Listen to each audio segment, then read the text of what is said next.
कोई भी व्यक्ति जिसे सरकार अपने लिए असहज समझती हो, उसे लगता हो कि ये व्यक्ति सवाल बहुत पूछता है, इसके हुँ, सवालों से असुविधा होती है, उसकी जासूसी शुरू हो जाएगी। लेकिन इस बात की गारंटी कौन देगा कि ये जो ऐप है, इसके ज़रिए सरकार आपकी निजता का उल्लंघन करके मोबाइल के भीतर घुसकर जासूसी नहीं करेगी, इसकी गारंटी कौन देगा? और तीसरी बात सबसे ज़्यादा मज़ेदार, जो ज्योतिरादित्य सिंधिया को महा झूठा ठहराती है, वे बार-बार एक शब्द का इस्तेमाल कर रहे हैं, ये मैंडेटरी नहीं है। उनके अपने मंत्रालय, टेलीकॉम इंडिया की वेबसाइट पर, संचार मंत्रालय के जितने पोर्टल और जितनी प्रचार सामग्री है, सब में लिखा है कि ये मैंडेटरी है। मैंडेटरी का अर्थ है अनिवार्य है, बनाकर उसमें डाल दिया जाए। हुँ, उस आदेश में स्पष्ट लिखा है कि इसे डिसेबल नहीं किया जा सकता, रिस्ट्रिक्ट नहीं किया जा सकता कि आप चाहें तो कुछ हिस्सा, कुछ फीचर आप रिस्ट्रिक्ट कर दें, कुछ नहीं कर सकते। हुँ, डिपार्टमेंट ऑफ टेलीकम्युनिकेशन के इसी आदेश का प्रेस नोट है पीआईबी का, उसमें भी यही लिखा है कि हमारे प्रधानमंत्री की अमेरिका की यात्रा के बाद किस तरह इज़राइल के साथ हथियारों की डील होती है, किस तरह इज़राइल का पेगासस भारत में लाने की कोशिश की जाती है, आरोप लगते हैं। ये सारी चीज़ें सवालों के घेरे में हैं। नरेंद्र मोदी, केंद्रीय मंत्री हरदीप सिंह पुरी, धन्ना सेठ, अनिल अंबानी, 3 लोगों के नाम अब तक साफ तौर पर ईमेल्स में आ चुके। देखिए, अकेले हरदीप पुरी का नाम नहीं लिखा है, हमारे हुँ, माननीय प्रधानमंत्री का नाम लिया है। मोदी ऑन बोर्ड, जी, उसमें बाकायदा ये शब्द आया है। व्हाइट हाउस के प्रधान रणनीतिकार जेफरी एपस्टीन के साथ मेल में बातचीत कर रहे हैं। बात हो रही है कि मोदी को ट्रंप से मिलवाना है। कारण मालूम था, उनका कहना था दिल्ली कमजोर है, प्रधानमंत्री कमजोर। जिस दिन से वे प्रधानमंत्री बने, उन्होंने रुपए की कीमत पर एक शब्द नहीं बोला। लेकिन तब तो बाबरी मस्जिद मौजूद थी, निर्माण किस चीज का करना था? उसके पुनरुद्धार की भी कोई बात, कभी पुनर्निर्माण की भी कोई बात सामने नहीं आई। तो पहली बात तो यह है कि ये पूरी तरह से व्हाट्सएप यूनिवर्सिटी का आईटी सेल का कोई लिखित भाषण था, जिसे राजनाथ सिंह पढ़ रहे थे। देखिए, आप सब जानते हैं कि नरेंद्र मोदी, अमित शाह, राजनाथ सिंह, भारतीय जनता पार्टी, इनकी पूरी राजनीति का जो केंद्र है वो हिंदू मुस्लिम नफरत है। साथियों नमस्कार। देश में देश के नेता आज भी इतिहास को याद करते हैं और तथ्यहीन बयान देते हैं। लेकिन विदेश में जो कुछ हो रहा है, उस पर ध्यान किसी का नहीं जा रहा है। डॉलर कितना तेजी से मजबूत हो रहा है, किस नेता का किस फाइल में नाम आ रहा है, ये बात नजर नहीं आती है। नेहरू की क्या गलती थी, नेहरू की क्या अच्छाई थी, केवल यही बातें की जा रही हैं। इन्हीं खबरों पर चर्चा करने के लिए, विस्तार से चर्चा करने के लिए हमारे साथ सीनियर जर्नलिस्ट डॉक्टर राकेश पाठक मौजूद हैं। बहुत-बहुत स्वागत है सर। सर शुरुआत वहीं से करना चाहूंगा। राजनाथ सिंह हमारे रक्षा मंत्री का जो बयान सामने आया कि नेहरू सरकारी पैसे से बाबरी मस्जिद का निर्माण करवाना चाहते थे, कितना तथ्य संगत है और कितना जरूरी सवाल है? क्या आज इसके बारे में सोचा जाना जरूरी है क्या, जबकि पूरी कहानी खत्म भी हो चुकी है? देखिए, आप सब जानते हैं कि नरेंद्र मोदी, अमित शाह, राजनाथ सिंह, भारतीय जनता पार्टी, इनकी पूरी राजनीति का जो केंद्र है वो हिंदू मुस्लिम नफरत है। उसके बिना ये लोग राजनीति कर नहीं सकते। इसलिए राजनाथ सिंह आज इतने सालों बाद, पंडित जवाहरलाल नेहरू को दुनिया से गए हुए 62 साल हो गए, तब ऐसा बयान दे रहे हैं जिसका कोई ऐतिहासिक स्रोत नहीं है, कोई प्रमाण नहीं है। अच्छा, सबसे मजेदार बात यह है इधर, वो कह रहे हैं कि पंडित जवाहरलाल नेहरू सरकारी खजाने से बाबरी मस्जिद बनवाना चाहते थे। बनेगी तो कोई चीज वो जिसका अस्तित्व में, जो अस्तित्व में नहीं होगी। 1949-50 का जिक्र कर रहे हैं क्योंकि सरदार पटेल का तो 1950 में निधन हो गया, उससे पहले का ही तो कुछ होगा। लेकिन तब तो बाबरी मस्जिद मौजूद थी, निर्माण किस चीज का करना, उसके पुनरुद्धार की भी कोई बात, कभी पुनर्निर्माण की भी कोई बात सामने नहीं आई। तो पहली बात तो यह है कि ये पूरी तरह से व्हाट्सएप यूनिवर्सिटी का आईटी सेल का कोई लिखित भाषण था जिसे राजनाथ सिंह पढ़ रहे थे। सरदार पटेल पंडित जवाहरलाल नेहरू को अपना नेता मानते थे। आखिरी सांस तक वे नेहरू जी के साथ काम कर रहे थे। सरदार पटेल वही सरदार पटेल हैं जिन्होंने गांधी जी की हत्या के बाद आरएसएस पर प्रतिबंध लगाया। ये वही सरदार पटेल हैं जो गांधी जी की हत्या के लिए संघ को, हिंदू महासभा को, इनके नेताओं की कारगुजारियों को, इनके दुष्प्रचार को जिम्मेदार मानते हैं। तो ऐसे सरदार पटेल को नेहरू के खिलाफ खड़ा करने की कोशिश बेहद बचकानी कोशिश है, बहुत सालों से लगे हैं। इतने सालों से बाबरी मस्जिद का आंदोलन चल रहा था। संघ और बीजेपी तो वर्षों से आंदोलन चला रहे हैं। मंदिर बन गया, मंदिर का उद्घाटन हो गया, फिर उस पर लंबा चौड़ा ध्वज फहरा गया। अभी नरेंद्र मोदी ने ध्वजारोहण कर दिया। सब किसी को याद नहीं आई ये बात। और वो पंडित जवाहरलाल नेहरू जो अपने प्रधानमंत्रित्व में पूरी तरह सेक्युलर थे, जब तक कुर्सी पर रहे आखिरी सांस तक सेक्युलर वैज्ञानिक नजरिए से काम करते थे। उन्होंने तो सोमनाथ मंदिर के जीर्णोद्धार के बाद वहां जाने वाले राष्ट्रपति डॉक्टर राजेंद्र प्रसाद को भी मशवरा दिया था कि सत्ता को धर्मनिरपेक्ष होना चाहिए, इसलिए इस तरह के धार्मिक कर्मकांड से दूर रहना चाहिए। और अंतिम बात जो राजनाथ सिंह ने सोमनाथ को लेकर कही है, सरदार पटेल तो ये कहते थे कि जब तक मैं जिंदा हूं किसी मंदिर के लिए सरकारी खजाने से 1 रुपया खर्च नहीं होने दूंगा। तो राजनाथ सिंह का बयान कोरी बकवास है, अनर्गल प्रलाप है। इसका कोई दस्तावेजी प्रमाण नहीं है। हम अच्छा साफ सर। कह रहे हैं कि अगर प्रमाण है तो दिखा। अच्छा सर, हम इस तरीके की बहस में तो फंसे ही हुए हैं। बाबरी गिरा दी गई, आंदोलन चला, सुप्रीम कोर्ट में फैसला आया, मंदिर बन गया, अब सब खुश है। ना मुस्लिम पक्ष से कोई ज्यादा विरोध आया और ना ही हिंदू पक्ष तो शांत है ही। अ, राजनीति देश में तो ये सब चलती रहती है, लेकिन विदेश में जो देश की साख इस वक्त दांव पे है, दो नजरियों से। पहले नजरिए की बात कर लेते हैं। आज सुबह हम डॉलर के रेट चेक कर रहे थे तो 90.10 पैसे था, और उसके 1 डेढ़ घंटे बाद चेक किया तो 90.25 पैसे हो गया। तो मतलब लगातार वैल्यू खराब ही हो रही है। उसके बाद सी ग्रेड की कैटेगरी में आ जाती है हमारी करेंसी, उस पर भी कोई चर्चा नहीं होती। नरेंद्र मोदी कहते थे कि इस यूं ही रुपया नहीं गिर जाता, मैं भी सत्ता में हूं और मैं सिस्टम को समझता मैं हूं। जानता हूँ। जी, मैं जानता हूं। उसके बाद सन्नाटा हम एक्सपेक्ट कैसे कर सकते हैं? और ज्यादातर तौर पे जो देश के जरूरी अर्थशास्त्री हैं, वो लोग भी सवाल नहीं कर रहे हैं।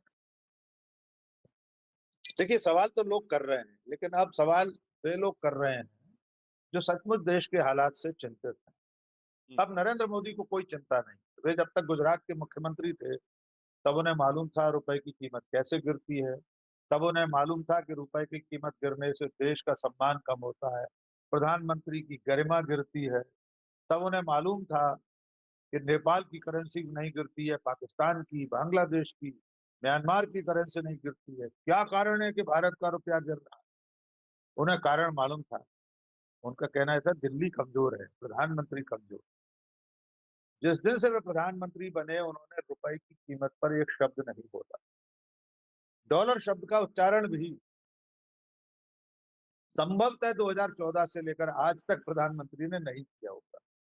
कहीं किसी सौदे का उल्लेख करते हुए कि भारत और अमेरिका में कोई सौदा हुआ, कोई डील हुई, उसमें कहीं डॉलर शब्द आ गया हो तो आ गया, वरना डॉलर शब्द का उच्चारण वे नहीं करते। इसकी वजह यह है कि नरेंद्र मोदी की सरकार में देश की अर्थव्यवस्था लगातार खराब हो रही है। जीडीपी को अंतर्राष्ट्रीय मुद्रा कोष ने कैटेगरी सी में रख दिया है। हमारी मुद्रा को क्रोलिंग करते हुए यानी घिसटते हुए, जमीन पर सरकते हुए जैसा बता। ये सारी चीजें ये बता रही हैं कि नरेंद्र मोदी की सत्ता, उनका सरकार में होना देश के लिए कैसे बुरे दिन ले आया। वे तो दावा करते थे अच्छे दिन आएंगे। उनके जो समर्थक थे बाबा रामदेव, श्री श्री रविशंकर, क्षमा कीजिए लाला रामदेव, बाबा भी नहीं है वो, ये सब लोग तो दावा करते थे कि नरेंद्र मोदी अगर प्रधानमंत्री होंगे, बीजेपी की सरकार होगी, तो $1 ₹40 में मिलेगा। अब तो 90 में नहीं मिल पा रहा। कहाँ है ये लोग बोलने वाले? लेकिन जो सतर्क अर्थशास्त्री हैं, समाज के सतर्क लोग हैं, वे सब लिख और बोल रहे हैं। वे नरेंद्र मोदी से सवाल कर रहे हैं कि भाई बोलते क्यों नहीं आप इस मुद्दे पर? कब बोलेंगे? उससे भी बड़ा दुर्भाग्य, बोलता हिंदुस्तान तो चर्चा भी कर रहा है इसकी। हम लोग ये बहस भी कर रहे हैं, चिंता भी जता रहे हैं। लेकिन आप शाम को देखेंगे, मुख्य धारा का कोई तिहाड़ रिटर्न चौधरी आपको बताएगा कि डॉलर महंगा होना देश हित में होता है। वो प्राइम टाइम में कोई बता सकता है, कोई देवी जी बता सकती है कि रुपए का गिरना देश हित में है। वो तिहाड़ रिटर्न चौधरी साहब बता चुके हैं, महंगाई बहुत अच्छी चीज होती है। अभी 1 डेढ़ साल पहले उनका एक शो था स्पेशल कि महंगाई तो बहुत अच्छी चीज है, इससे देश की तरक्की होती है। जी। तो रुपया $1 90 नहीं, ₹100 के बराबर हो जाए, इनमें से कोई बोलने वाला नहीं। नरेंद्र मोदी भी अपनी जुबान नहीं खोले। सर, ना सिर्फ डॉलर की बात है, विदेशों में और भी चीजों की चर्चा हो रही है। जैसे अमेरिका का एक child sex offender Jeffrey Epstein, जिसके बारे में खूब चर्चा हुई, डोनाल्ड ट्रंप तक उसके घेरे में आए। डोनाल्ड ट्रंप तक के भी ऊपर स्क्रूटनी हुई। हालांकि उस स्क्रूटनी के बारे में क्या जानकारी है, फिलहाल क्या अपडेट है, हमारे पास नहीं है। जिस भी देश के नेता के बारे में उस ईमेल के ट्रेल में पता चला या नाम आया, उस नेता की सरकार, वहां की सरकार ने स्क्रूटनी करी, केस चलाए। भारत में सन्नाटा है। सुब्रमण्यम स्वामी लगातार ट्वीट कर रहे हैं, लगातार ये तक बोल रहे हैं कि वो दिन दूर नहीं है जहां पर भारत के नेताओं का, सांसदों का, मंत्रियों का फोटो तक आ सकता है अखबारों में, और बाद में उन्हें ये ट्वीट डिलीट भी करना पड़ा। आप कैसे समझ रहे हैं पूरी सिचुएशन को? हरदीप सिंह पुरी का नाम लिखा हुआ है, हरदीप सिंह पुरी फ्रॉम इंडिया, तब भी कोई चर्चा नहीं है। कैबिनेट मिनिस्टर्स ऐसी चीजों पे यूपीए की सरकार में तो बवाल हो जाता था। देखिए, अकेले हरदीप पुरी का नाम नहीं लिखा है, हमारे माननीय हम्म। प्रधानमंत्री का नाम भी है। मोदी ऑन बोर्ड, जी। उसमें बाकायदा ये शब्द आया है। व्हाइट हाउस के प्रधान रणनीतिकार जेफरी एपस्टीन के साथ मेल में बातचीत कर रहे हैं। बात हो रही है कि मोदी को ट्रंप से मिलवाना है, उनसे हम्म। बातचीत करा दें, उनसे बैठक करा दें। मोदी आएंगे हम्म। तो इंडियन डायस्पोरा के साथ बैठकें होंगी, जिससे ट्रंप को चुनाव में फायदा हो सकता है। उसके बाद उन तमाम मेल्स में इजराइल को लेकर बातचीत है, इजराइल के हथियार सौदे को लेकर बातचीत है। और अगर आप डॉट्स को मिलाएंगे, बिंदुवार अगर मिलाते जाएंगे श्रृंखला को, तारीखों को, तो आप पाएंगे कि नरेंद्र मोदी की, हमारे प्रधानमंत्री की अमेरिका की यात्रा के बाद किस तरह इजराइल के साथ हथियारों की डील होती है, किस तरह इजराइल का पेगासस भारत में लाने की कोशिश की जाती है, आरोप लगते हैं। ये सारी चीजें सवालों के घेरे में हैं। नरेंद्र मोदी, केंद्रीय मंत्री हरदीप सिंह पुरी, धन्ना सेठ, अनिल अंबानी, 3 लोगों के नाम अब तक साफ तौर पर ईमेल्स में आ चुके।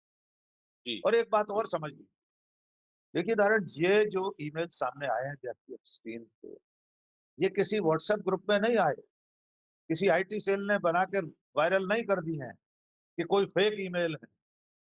ये सारे ईमेल, ये सारा पत्राचार, ये ब्यौरा अमेरिका की संसद की एक यूएस हाउस ओवरसाइट कमेटी है, हम्म।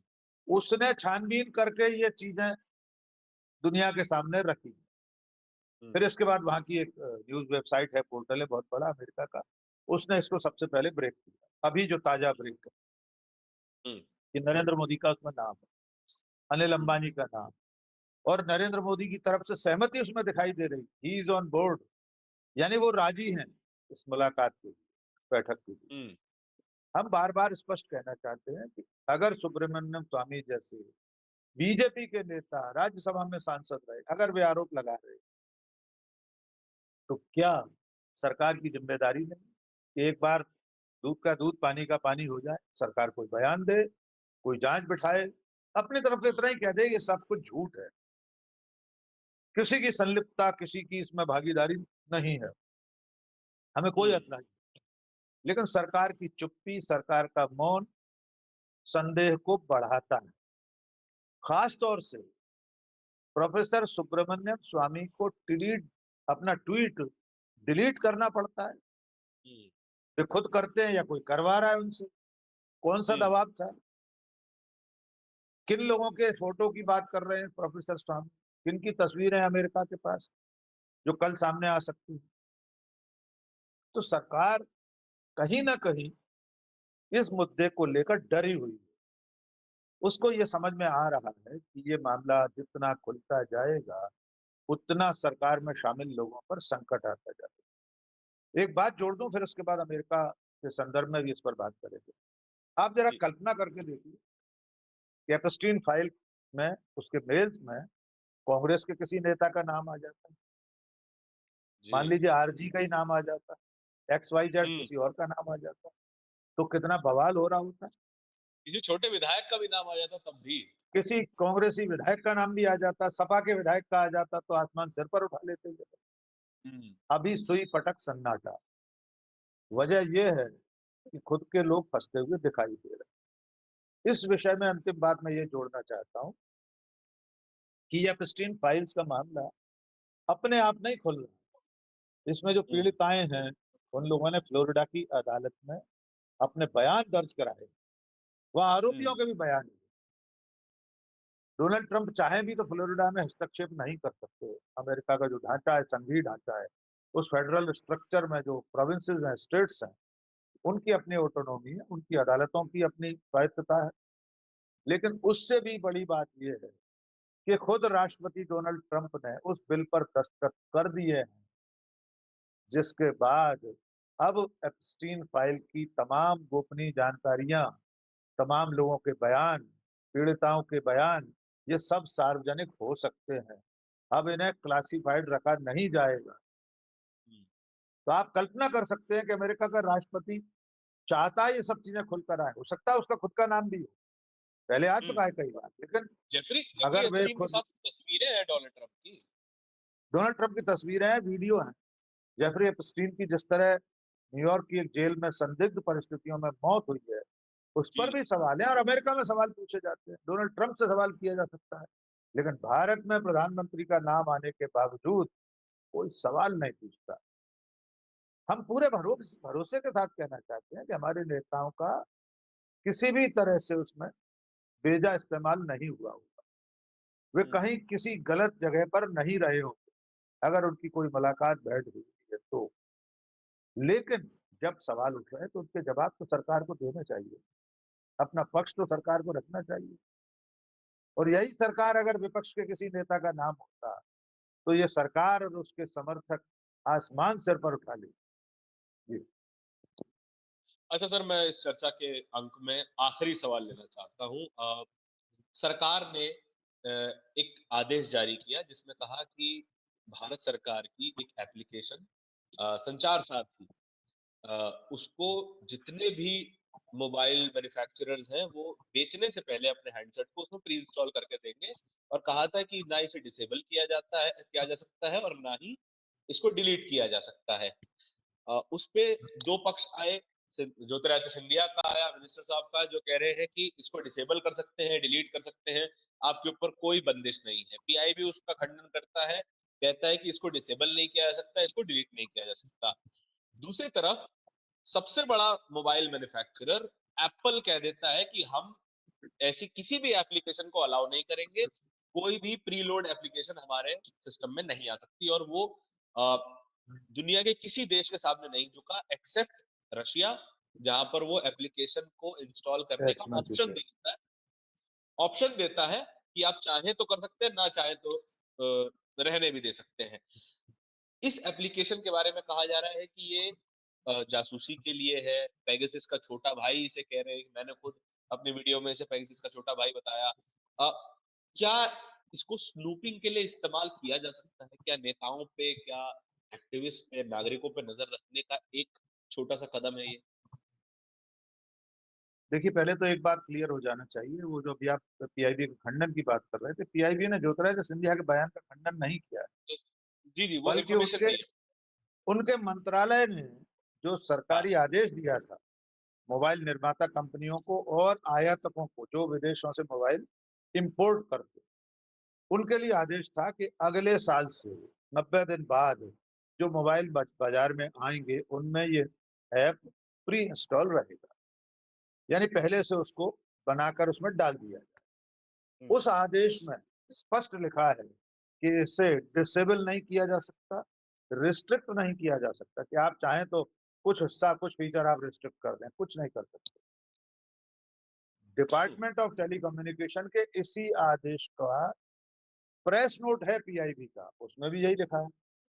और तीसरी बात सबसे ज्यादा मजेदार, जो ज्योतिरादित्य सिंधिया को महा झूठा ठहराती, वे बार-बार एक शब्द का इस्तेमाल कर रहे हैं, ये मैंडेटरी नहीं है।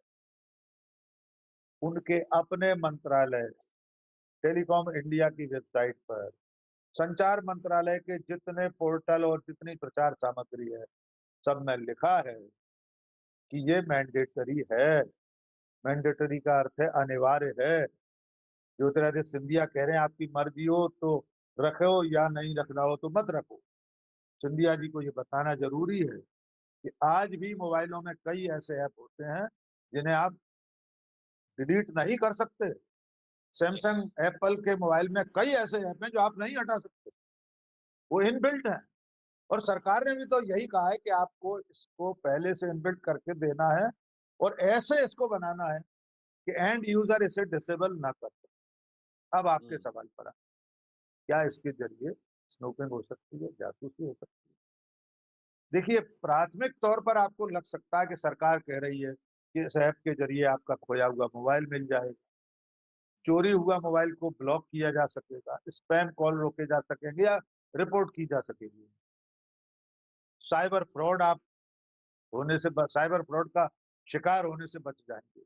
बहुत अच्छी बात है, बड़ी अच्छी मंशा है सरकार की, लेकिन इस बात की गारंटी कौन देगा कि ये जो ऐप है, इसके ज़रिए सरकार आपकी निजता का उल्लंघन करके मोबाइल के भीतर घुसकर जासूसी नहीं करेगी, इसकी गारंटी कौन देगा? सरकारी एजेंसियाँ जो इस तरह के काम करती ही रहती हैं, पेगासस के पहले भी, पेगासस के बाद भी, इस ऐप के बिना भी सरकार के पास तो इतने ऑपरेटर्स हैं, इतने संसाधन हैं कि वो हर बात को सुन सकती है सरकार, हर कॉल को सुन हुँ, सकती है। लेकिन इस हुँ, संचार साथी ऐप से इसमें जो परमिशन माँगी जा रही है, उनसे तो ये होगा कि अगर आपने अपने मोबाइल में नोट में मान लीजिए कोई एडिटोरियल लिख के रखा है, आपने कोई प्रेम पत्र लिख कर रखा है अपनी प्रेमिका को, अपने भाई-बहन के लिए कोई चिट्ठी टाइप करके रखी है कि चलो बाद में उसके जन्मदिन पे भेजें। इस ऐप के ज़रिए दूर कहीं बैठा कोई सरकारी मुलाज़िम आपके उस लिखे हुए पत्र को बदल सकता है, उसको एडिट कर सकता है, आपकी गैलरी में मौजूद, स्टोरेज में मौजूद फ़ोटो को डिलीट कर सकता है, उन्हें एडिट कर सकता है, क्रॉप कर सकता है, आपके व्हाट्सएप मैसेजेस को पढ़ सकता है, सुन सकता है कोई भी, वीडियो कॉल्स को देख सकता है, सुन सकता है।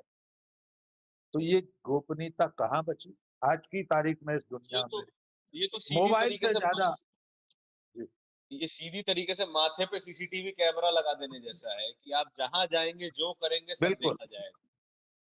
आपके बेडरूम से लेकर आपका मोबाइल जहाँ भी है, हर जगह हुँ, वो एक्टिवेट रहेगा, उसके स एक्सेस में, उसके बस में।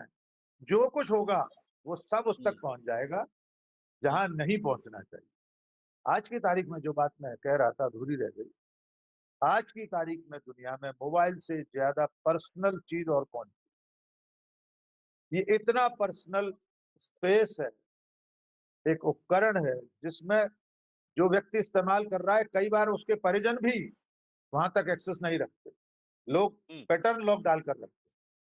पति और पत्नी आपस में भी ज़रूरी नहीं है एक-दूसरे के साथ मोबाइल की गोपनीयता साझा करें। माता-पिता से बच्चे साझा नहीं कर सकते। हुँ, बच्चे माता-पिता के मोबाइल खोलकर नहीं देख सकते। लेकिन हुँ, सरकार कहीं भी बैठकर, सरकार का कोई एक छोटा-सा कारिंदा, कोई मुलाजिम आपके मोबाइल में घुसकर आपकी हर चीज़ पढ़ सकता है, सुन सकता है, देख सकता है।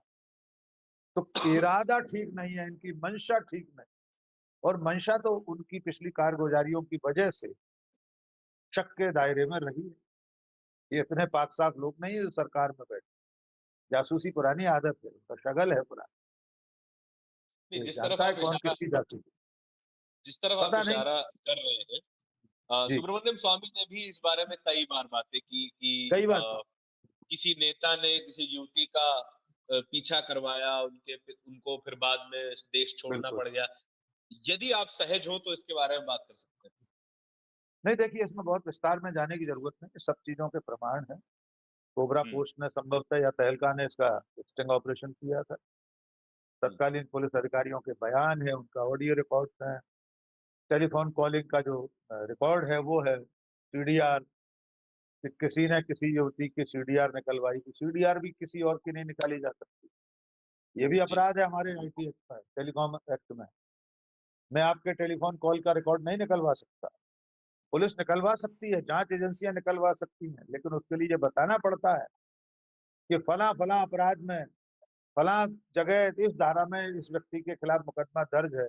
इसलिए अगली पड़ताल के लिए हमें इसका सीडीआर चाहिए, कि ये किस-किस से बात करता है। उस मामले में तो ऐसा कोई आरोपी था नहीं। जिस व्यक्ति की जासूसी हो रही थी, जिसके सीडीआर निकलवाया गया था, जिसके हुँ, पीछे सिविल ड्रेस में पुलिस भेजी जाती थी, उसने तो कोई अपराध किया नहीं था। तो इसमें बहुत विस्तार में जाने की ज़रूरत नहीं, देश को सब कुछ पता है किसने किसकी जासूसी करवाई। और अब पूरा देश उनकी निगरानी में है।